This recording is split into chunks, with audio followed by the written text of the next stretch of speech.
Good morning મિત્રો. શ્રેયસ વિદ્યાલય ધોરણ 11 વિષય ગુજરાતી વિષયાંક 15 મારા ફળીના ઝાડવા 2. ફળી એટલે કે ફળિયું. મિત્રો, આ પદ્યનો સાહિત્ય પ્રકાર છે ગીત અને જેમના કવિ છે દેવજીરામ મોઢા. તો ચાલો મિત્રો, આજે આપણે ધોરણ 11નું ચેપ્ટર 15 જોઈએ. કાવ્ય 15 મારા ફળીના ઝાડવા 2. કવિ દેવજીરામજી મોઢા શિરીષનો જન્મ પોરબંદરમાં થયો હતો. ઈસવીસન 1930માં મેટ્રિક થયા. ઈસવીસન 1944માં મુંબઈ યુનિવર્સિટી સાથે સંલગ્ન DJ સિંઘ કોલેજમાંથી MAની ઉપાધિ મેળવી. ઈસવીસન 1948માં વતન પોરબંદર આવ્યા અને નવી શાળા નવયુગ વિદ્યાલયમાં આચાર્ય થયા. ઈસવીસન 1963માં શ્રેષ્ઠ શિક્ષકનો રાષ્ટ્રીય એવોર્ડ પ્રાપ્ત કર્યો. ઈસવીસન 1977 સુધીમાં શિક્ષણ ક્ષેત્રે લાંબો સમય સેવા આપી એ સંસ્થામાં જ નિવૃત્ત થયા. પ્રયાણ, શ્રદ્ધા, આરત, અનિદ્રા, વનશ્રી, રાધિકા, શિલ્પા, અમૃતા વગેરે એમના કાવ્ય સંગ્રહો છે. પ્રકૃતિ પ્રેમ, સામાજિક અસમાનતા અંગેની વ્યથા, દેશપ્રેમ જેવા ભાવો એમના કાવ્યોમાં નિરૂપણ પામ્યા છે. તળપદી સરળ સહજ ભાષામાં એમના કાવ્યોની ભાવાભિવ્યક્તિ નોંધપાત્ર છે. મિત્રો, આ ગીતની અંદર કવિ બે વૃક્ષો વચ્ચેનો વાર્તાલાપ કલ્પે છે. કાવ્યનાયકના ફળિયામાં ઉગેલા બે ઝાડવામાંનું એક ઝાડવું છે તે દૂરના જંગલમાં જવા ઈચ્છે છે. જંગલમાં રહેતા પોતાના ભાઈબંધુ સાથે બાકીનું જીવન જીવવા ઝંખે છે. અહીં હવે એને એકલું લાગે છે. બીજા વૃક્ષનો જવાબ સરસ છે. જંગલમાં જીવનું જોખમ છે. બીજું વૃક્ષ શું કહે છે પહેલા વૃક્ષને કે આપણે જંગલમાં જઈએ તો જંગલમાં આપણા જીવને જોખમ છે. કઠિયારો ક્યારે કુહાડીથી કાપી નાખે નક્કી નહીં. અહીં સુરક્ષિત છીએ. વળી જે વ્યક્તિએ પોતાને ઉછેર્યા, મોટા કર્યા, હવે ફળ અને છાયો આપવાનો સમય આવ્યો ત્યારે એને છોડીને જતું રહેવું યોગ્ય નથી. બીજું વૃક્ષ તો અહીં જ રોકાઈને પોતાને ઉછેરનારને અંત સુધી ઉપયોગી થવાની ભાવના સેવતું તેના ચૂલાનું બળતણ થવા પણ તૈયાર છે. ઉપકારનો બદલો ઉપકારથી આપવાની ભાવનાનો સંકેત કરતું આ ગીત વૃક્ષની ઉદારતાનો પરિચય કરાવે જ છે. જીવન પર્યંત અને મૃત્યુ પછી પણ બીજાને ઉપયોગી થવાનો માનવીને બોધ પણ આપે છે.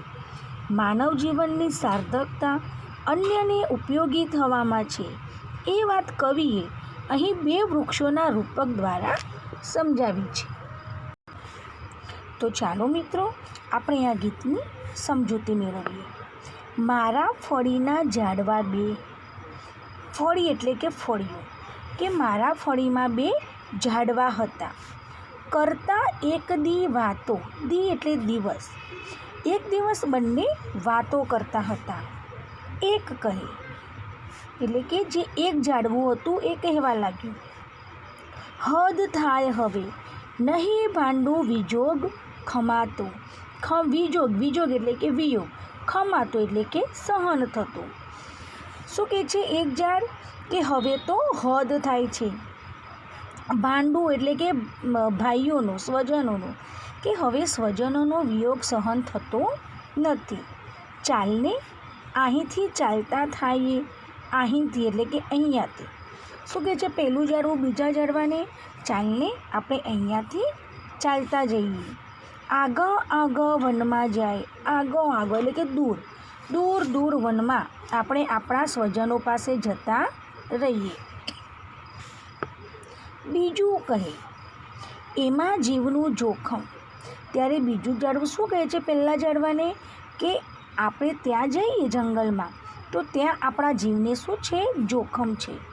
નીત આવે કઠિયારા. ત્યાં નીત એટલે કે રોજ, ત્યાં રોજ કઠિયારા આવે. આવી ઓચિંતાના ચલવે આપણા પર કુઠારના મારા, કુઠારના એટલે કે કુહાડાના, અને આ કઠિયારા ઓચિંતા આવી જાય અને આપણી પર કુહાડાના ઘા કરે, જોકે મરવું કોઈ ન ટાળે. શું કહે છે બીજું ઝાડવું? કે જોકે મૃત્યુને તો કોઈ ટાળી શકતું નથી, તો એ મરવું શી અકાળે. તો પણ આપણે કાળ વગર, સમય વગર શા માટે મરવું પડે?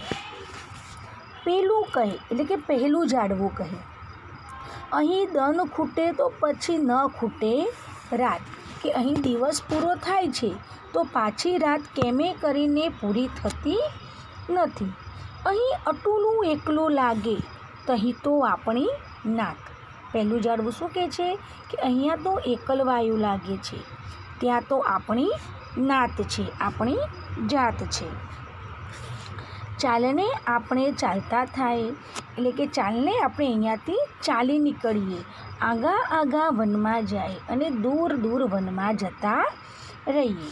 ત્યારે બીજું ઝાડવું કહે છે કે જેણે જાત ઘસીને આપણને જળ પાયા, એટલે કે જેણે પોતાની જાત ઘસીને ખૂબ મહેનત કરીને આપણને પાણી આપીને ઉછેર્યા, આપણને આટલા મોટા કર્યા, એમને ક્યારે આપશું આપણા ફળ ને આપણી છાયા. તો એ લોકોને આપણે ક્યારે આપીશું આપણા ફળ અને છાયા? હું તો કહું અહીં રોકાઈ જાય. શું કહે છે બીજું ઝાડવું? હું તો એમ કહું છું કે આપણે અહીંયા જ રોકાઈ જઈએ. એના ચૂલામાં ઈંધણ થાય અને છેલ્લે એના ચૂલામાંના ઈંધણ થઈએ, એટલે કે એને બળતણ તરીકે કામ આવીએ. તો મિત્રો, આ કાવ્યની અંદર બે ઝાડવા વાત કરે છે. તો એમાં એક ઝાડવું કહે છે કે હવે તો આપણા સ્વજનોનો વિયોગ છે તે સહન થતો નથી, તો ચાલ આપણે દૂર દૂર વનમાં આપણા સ્વજનોની પાસે ચાલ્યા જઈએ. ત્યારે બીજું ઝાડવું કહે છે કે આપણે જંગલમાં જઈએ તો ત્યાં આપણા જીવનું જોખમ છે, ત્યાં રોજ કઠિયારા આવે અને ઓચિંતા આપણી ઉપર કુહાડીના ઘા કરે છે. જો કે મરવાનું તો છે જ બધાને એક દિવસ, પણ સમય વગર શા માટે મરવું જોઈએ? એટલે પહેલું ઝાડવું કહે છે કે અહીંયા દિવસ પૂરો થાય તો પાછી રાત પૂરી થતી નથી. અહીંયા કેવું લાગે છે? અટૂલું એકલું, એટલે કે એકલવાયું જીવન લાગે છે. તો ચાલ આપણે આપણી નાત જોડે ચાલ્યા જઈએ.